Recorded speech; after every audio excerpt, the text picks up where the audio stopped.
My dear friends, in this busy world of ours, we get so inundated, don't we, with emails and letters. But I received one email forwarded to me, which had been forwarded to many thousands of people, about a remarkable lady called Irene Sendler, a German lady who did the most incredible things. And this is how the angels have touched my life to do this short video. To have this earth angel commemorated, because in her life she demonstrated something that many of us never actually realize in our heart. She put her life at risk to save young Jewish babies from being exterminated by man's wickedness. And this old lady, when you look at her picture, you see the eyes of a loving God, a compassionate God, in a world that has become so tormented by fear. And if ever there was evidence or proof to be given of good triumphing over badness or evil, the story of Irene Sendler speaks volumes to my heart. Allow me share part of the email with you. It said, "Look at this lady, let us never forget." Well, I've looked at her face, and all you see is that of a little old lady, all wizened with age and hard work. But her eyes are like two beacons of light, God's love. It says here, the world hasn't just become wicked, it's always been wicked. The prize doesn't always go to the most deserving. There recently was a death of a 98-year-old lady named Irena. During World War II, Irena got permission to work in the Warsaw Ghetto as a plumbing sewer specialist. Wow. She had an ulterior motive. She knew what the Nazis' plans were for the Jews because she was German. Irena smuggled infants out in the bottom of a toolbox. She carried in the back of her truck a burlap sack for larger children. She also had a dog in the back that she trained to bark when the Nazis approached, to let her in and out of the ghetto. The soldiers, of course, wanted nothing to do with the dog, and the barking covered the kids' and infants' noises, their cries for their family. During her time of doing this, she managed to smuggle out and save 2,500 kids and infants from being exterminated by man's inhumanity to man. She was caught, and the Nazis broke both her legs, arms, and beat her severely. How inhumane could someone do that to an elderly lady? Irena kept a record of the names of all the kids she smuggled out and kept them in a glass jar buried under a tree in her backyard. After the war, she tried to locate any parents that may have survived it and reunited the family. Most had been gassed.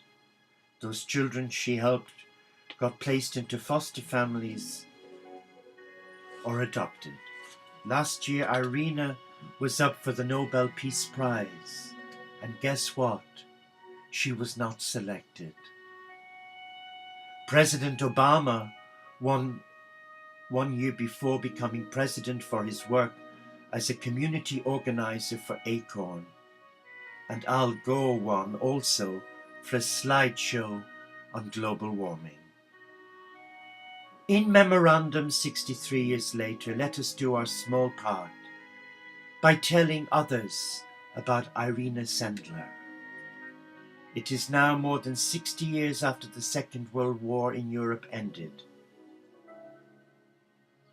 And this short YouTube video is done as a memorial to this remarkable woman and in memory of the 6 million Jews, 20 million Russians, 10 million Christians, and 1,900 Catholic priests who were murdered, massacred, raped, burnt, starved, and humiliated, and also in memory of my religious brothers, the Alexian brothers in Germany, who gave their lives to the mentally ill.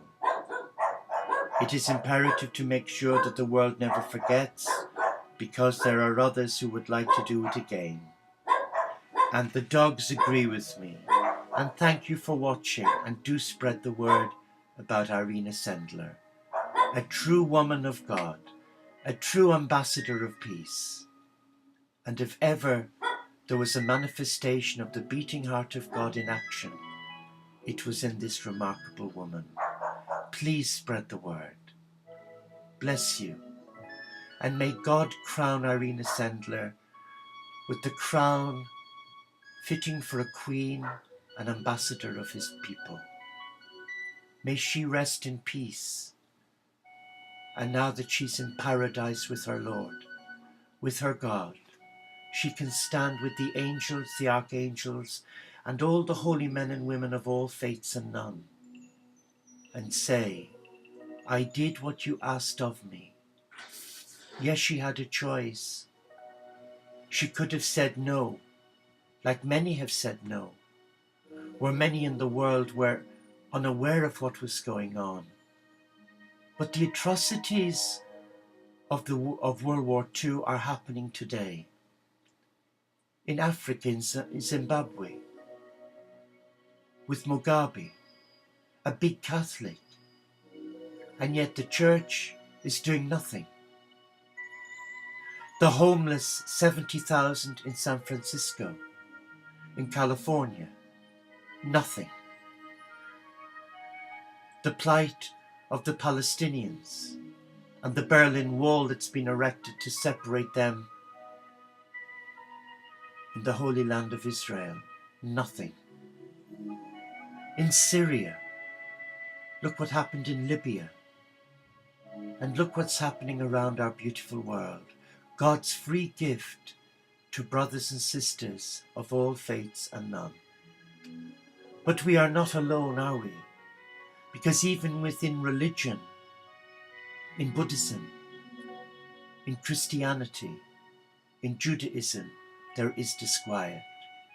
Even within God's very own people, power ruthlessly carried out in the name of God is alienating the ordinary child of God from the beating heart of a loving God.